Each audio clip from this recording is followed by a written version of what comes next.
It's the day after Game 7 between the Leafs and Panthers, and the Maple Leafs season has come to a close. Today we're going to do a little bit of a postmortem and discuss all the speculation and rumors surrounding this Toronto Maple Leafs team. We could, for the first time in quite some time, see significant change. What does the future hold for pending UFA Mitch Marner? Is there any chance he will re-sign and continue his career in Toronto? Or is he destined for a fresh start somewhere else? What is the future for Austin Matthews? There's some people that think if the team changes enough, maybe he won't want to be there anymore. He also made some very interesting comments post-game that I wanted to discuss as well. Former captain John Tavares, also a pending UFA. What does the future hold for him? Could the Maple Leafs go after some other veteran players who could come in and obviously kind of help this team next year and beyond? We'll take a look at some of the options there. Plus, Brendan Shanahan is the president on an expiring contract done with the Maple Leafs. What about Morgan Rielly, Max Domi, and others? There could be lots of change, lots of rumors, lots of speculation. We'll discuss it all coming up next. So welcome back to another video here at Top Shelf Hockey. As I mentioned, we have lots to discuss around the Toronto Maple Leafs here. Normally we'll do a video and discuss rumors from a variety of teams, but this one team has so much speculation around it after last night's Game 7 loss that it just seemed fitting just to do one video focusing on all the things around this team looking into the offseason here. Certainly, Game 7 was not just a loss, but another embarrassing performance on home ice. Like as I said in the video too, leading into Game 7, it's not so much for me that if they lose Game 7 that it's all going to come crumbling down and we're going to see people fired and traded. To me, it depends on how the game goes, the effort. It's not just how that you lose, it's how you lose. And this team had no response. It had very little fight in it. And it just seemed like they were paralyzed, scared, and just could not get anything going. To be honest, I think they're quite fortunate that the score wasn't even worse. I mean, they had the Panthers came out in last night's game and dominated the first 10 minutes and had the first 25 shot attempts. Now, they didn't all counter shots on goal. Some of them were blocked. Some of them missed the net, of course. But the first 25 shot attempts. Absolutely crazy. It was not the start that the Maple Leafs wanted, but they finally got a little bit of momentum in the second half of the period, started to get a few chances, and I know I was thinking to myself, like, at this point, the Leafs are lucky that it was still scoreless, and maybe they'll get off fortunate and come back, and you just never know. Bobrovsky at this point might be cold, sitting back there waiting. Maybe they'll be able to get the first goal, and I thought the first goal last night was going to be big time important, and it was. Seth Jones scored for the Panthers, and you could see, I felt that there was a difference in the Maple Leafs and how their composure was and how they carried themselves on the ice. It looked like they were starting to really get more, not even so much trying to win, but more afraid to lose. And when you play that way, you're not going to play your best. You're going to make mistakes. You're going to make turnovers. And it just piled up one after the other. They lost pretty much every board battle, every 50-50 battle was going the way of the Panthers. They just kept coming and attacking, and the Leafs did not have much of a response. I think it's fair to say their defense in Toronto, as much as they have been a much improved unit, they took a beating in these playoffs between not just from the Panthers, but from the Senators too. And I think by the time we got to Game 7 or Round 2, those D have taken more hits than most D around in the playoff teams. So they're definitely worn down. They're beaten down. They're having trouble breaking the puck out, not having good passes, making a few mistakes. Like Tanev especially had taken by far the most hits in the entire playoffs. That really wears you down. Absolutely. It does. We saw in the second period, once it got to, I think it was about 3-0, was it? Or was it after the second or third goal, things were starting to fall apart. And for the first time in these playoffs, the Maple Leafs completely lost their composure and completely came unglued. We saw Mitch Marner taking off his helmet and handing it to a trainer or somebody and yelling at the bench to wake up. Meanwhile, I shared this on my X account. I showed the clip of him. Like, buddy, you're not the one to be yelling at the bench to wake up. You need to include yourself in that. You take your helmet off and there's not even any sweat in your hair. Your hair's dry. There's no sweat. You're not working that hard. you haven't done anything in this game. It's not like, you're making all these plays and people aren't finishing or, other lines aren't contributing. Like, it wasn't the case at all. So I really kind of thought, as much as you want to see people trying to fire up their team, that wasn't the way to do it. And I really didn't think he was in a good spot to be yelling at the team. And then you saw Craig Berube for the first time, lost his composure, was yelling at the bench or at the players on the bench, just going through pieces of gum after gum after gum, just crazy. Lost his composure and was getting super frustrated with this team's lack of pushback, lack of killer instinct, and everything that he thought he had taught them to be able to show in the big game. It was pretty much one-sided. The Leafs finally get a goal early in the third from Max Domi, make it 3-1. We're like, okay, maybe there's some life here. Maybe they'll make it interesting. But then not even a minute later, Luostarina scores on a tip in front, wide open. So the Panthers came back, responded, and then it just kept coming. They get a fifth goal, and then they get the sixth goal. Brad Marchand into an empty net. Like, I don't know. They had nothing last night. Absolutely nothing. And looking at their post-game comments, Matthews, for example, that comment that he made, I think will be getting a lot of attention from a lot of people through the organization as well. When he was asked about the team's effort tonight, he said there was too many passengers. Too many passengers. And he did not say, including me. Matthews did nothing last night. Absolutely nothing. He and Marner were ghostly. So I'm not sure who he's referring to here, because he also had too many passengers and we're not on the same page. So like a lot of people are trying to figure out who they're talking about.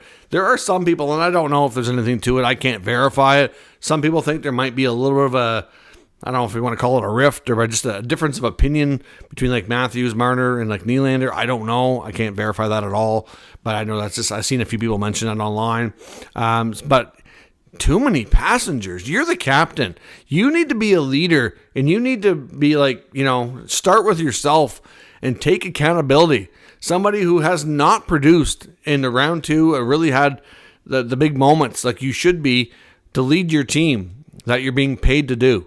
It's not just that you're a star player, but you're paid as one of the top in the league, but you do not produce like it in the key moments. So to say that there's too many passengers and you're not on the same page, that's not a good look. That's just not captain material to me. I think, honestly, in my honest opinion, I think they made a mistake by taking the C off of Tavares and putting it on Matthews. I never see Matthews as being really a leader myself. I'm not in that room, but just in what you see on the ice and everything, I think they would have been better off leaving it. I understand that they didn't know the long-term future of Tavares with the team. Obviously, Matthews is signed to be the leader by the contract, but it doesn't really matter. Not all players need to wear a letter or need to take that role on. I just don't think it was a great year for Matthews being the first year being captain with the team. But all that set aside, what's going to happen now? We're expecting a lot of change. I mean, for starters, it's going to start at the top. It's expected that team president Brendan Shanahan won't be back.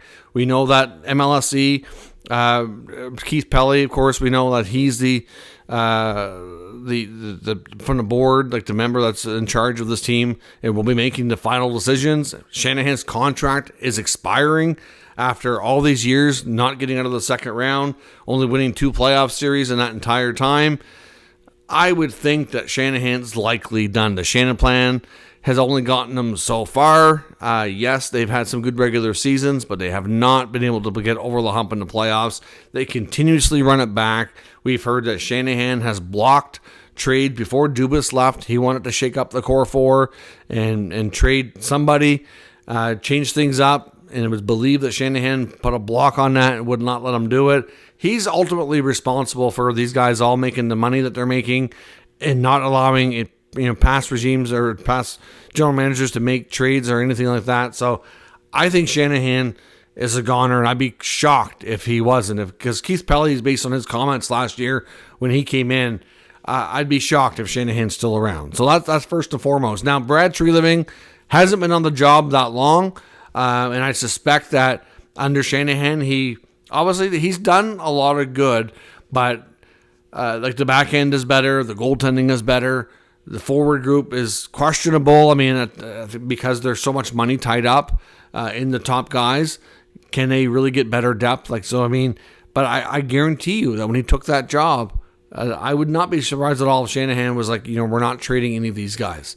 So, I don't think for the limited amount of time that Trade Living has been on the job, that it's probably fair to let him go. I mean, I don't think it'll go that drastic. We'll see. Craig Berube's in his first season did a lot of good. They won the division for the first time in forever. To me, I don't think Craig Berube is part of the problem at all either. And I know Elliotte Friedman has said that he expects Berube to have a big voice in kind of the player personnel decisions that are made over the course of this offseason and who goes, who stays. He's had a year to work with these guys now. So he'll have a strong opinion on who he thinks can help them win and get over that hump and who might not be cut out for it and who should be considered being moved. So, besides Shanahan, I don't necessarily expect changes at the top. Maybe there's changes within, the supporting cast of Tree Living or the supporting cast of Berube, maybe, but that would probably be about it. Maybe some tinkering. Otherwise, I think it's going to be on the players this time. They've made lots of changes.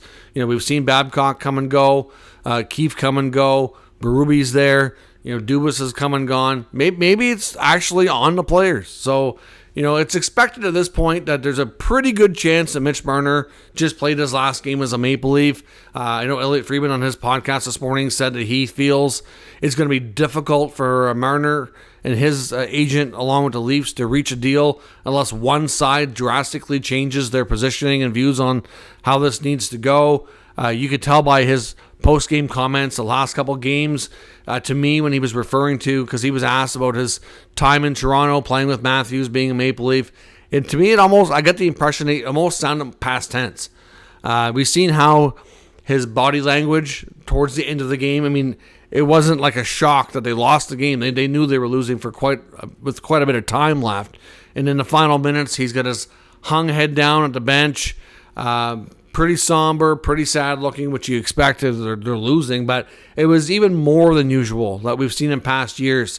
So to me, the speculation is that Mitch Marner probably wants a fresh start and probably is looking for an opportunity to go to a quieter market. Now, we'll see. Like I said, I've seen speculation that the San Jose Sharks are heavily interested. I've seen speculation about the Blackhawks, the Ducks. I wouldn't be surprised if Utah's in the mix there. Clearly, they are a new franchise that has good ownership and wants to be big spenders. I've said before, you get some teams that are always in it when it comes to star players, like Vegas. I don't know how big of a player Vegas could be for Marner, but they just always seem to figure out getting their hands on these top players. So, wouldn't be shocked. I've seen some people suggest Montreal. Montreal's not going to be any quieter of a market than Toronto. I don't know. I don't really think that makes a lot of sense. I mean, I wouldn't be completely shocked if we see Marner go to a team like Pittsburgh where there's Kyle Dubas. I know Crosby's a fan of Marner's. Colorado after losing Rantanen. But of course, they made it clear they didn't want to have that much money tied up in so few players. So from that perspective, maybe it doesn't make sense for them. But I know Nate McKinnon's a big Marner fan, and I know he's going to have a lot of influence over what they do there as well. So there's lots of teams out there that will pay Marner what he's looking for, no doubt. But I honestly think he's done with the Leafs. I'd be shocked if he comes back. Some people think that they just can't bring him back now after, especially how everything went down. When it comes to John Tavares, he was asked point blank in post-game, do you want to return to the Leafs? He was an emphatic yes. But as Elliotte said this morning on his podcast, I do believe there's a better chance that JT returns to the Leafs more than Marner. But as Friedman said, there's only a certain line they're willing to go to. And if he really wants to stay, it's going to have to be shorter-term contracts, so probably 2 or 3 year deal. And we're probably looking at a big, significant discount compared to the $11 million he's making now. So obviously, what that number is, it's hard to say. I've seen some people say that based on his performance this year, he could easily ask for 8. And, that wouldn't be completely unfair. But for him to remain a Leaf, I think they're going to need him to do them a solid and to take less than market value by a couple $1 million to give them more money to work with to make the team as strong as possible. So for me, could they justify giving him 8? Sure they could. But really, if for him to stay, I think they're going to probably draw the line around 5 or 6. But that's just my gut feeling. And as like I said, as Friedman said, they're going to have a line they're not willing to go past, and we'll see what that is and if they can work out a negotiation to be appeasable for both sides. Pierre LeBrun made mention as well about Marner and the fact that they wouldn't negotiate the entire season, and now he was also asked to waive and then Rantanen trade, which he wouldn't do. So there's belief that there's not a great relationship between the Marner camp and Leafs management either. So that's probably adds more intrigue to the possibility of him not returning as well. Apparently the other thing that Friedman said on his podcast, which we hadn't really heard before, we know that there was a trade of Marner for Rantanen on the table and that Marner wouldn't play ball to waive. But Friedman also made mention that Matthew Knies the Leafs could have traded Knies for Rantanen, and they chose not to. That was quite shocking. As much as you like Knies, Rantanen's also, a power forward type of player with a lot more proven experience, Stanley Cup to his name. Look at the stats he's put up.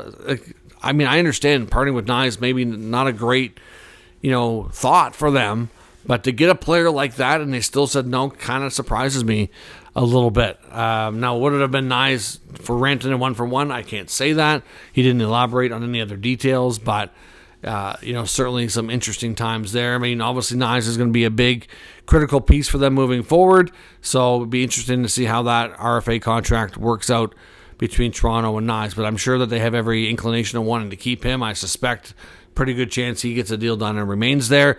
There's some people that I've heard it from, and again, not going to say that it's a thing, but I know there's some people out there that I've seen wonder that would have a little bit of knowledge, wondering if Marner does leave, would Matthews want out too?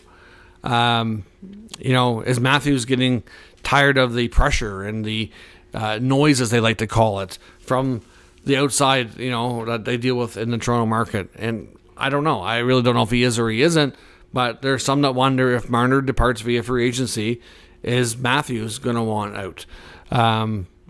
Until we hear that from a more legit source, I'm not going to say it's a real thing, but it makes you wonder, and I've seen some other fans mention, without even mentioning that, regardless if he wants out or not, even if he doesn't say anything of that nature, should they consider trading him to get a boatload of players coming back? You can't trade all these top players. You got to try to keep some and build around them, but you would get a massive return. But would it be enough to make your team better? I really don't know. But Matthews, I think his future to some degree has to be at least questioned here. He's another player getting paid big money and not performing. Now, of course, if his contract was up right now, maybe it's a different scenario. I don't know. Like I said, and I really want to know what he meant by the Passengers comment. Who was that directed at? I thought, because personally, I thought like the bottom 6 actually played pretty decent game for the Leafs last night. I thought Lawton was good. I thought Lorentz was good. I thought, Pacioretty was good at times. Domi was decent. I just don't know. I think to me, the ones that were more noticeably not doing anything were your top 2 lines, like Marner, Matthews, to some degree Nylander, Tavares. Like those were the guys that I thought were passengers and not getting anything done last night. So it'd be interesting to see what happens for sure. You have to wonder too about, this is not just the big boys that have been there on the forward position, but Morgan Rielly, is he a player they could talk to for trade? I think it's fair to say Riley's definitely slowed down a little bit.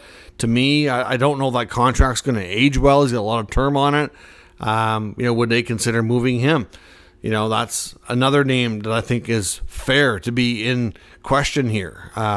He's never really, in my opinion, truly been a number 1 defenseman. And unfortunately for him, though, he's been put in that role. It's not his fault. But I think, that they needed to have, a more legitimate number 1 defenseman that he could play with or be in a second pair or just be better slotted in the lineup. And, I think because of that, the expectations were just higher than what he could deliver. We even heard Elliotte Friedman make mention about, is there any chance Brad Marchand, who's a free agent, would he sign in Toronto? He was very complimentary of the Leafs, talked about how the pressure was certainly, unjustified. The fans are too hard on them, and just really buttering up the Leafs. Is this the ultimate troll job, or just like a buttering up for them to maybe he go there as a free agent? He did admit that he grew up a Leafs fan. So again, Friedman wondered if this was a legit thing that Marchand could actually, end up there. And after all these Game 7 wins over the Leafs, could he actually join them? He also made mention about Jonathan Marchessault from the Nashville Predators, and he didn't mention it, but I kind of wondered about Steven Stamkos, who was also, a Toronto area kid as well. Clearly him and Marchessault did not have a good time in Nashville this past year.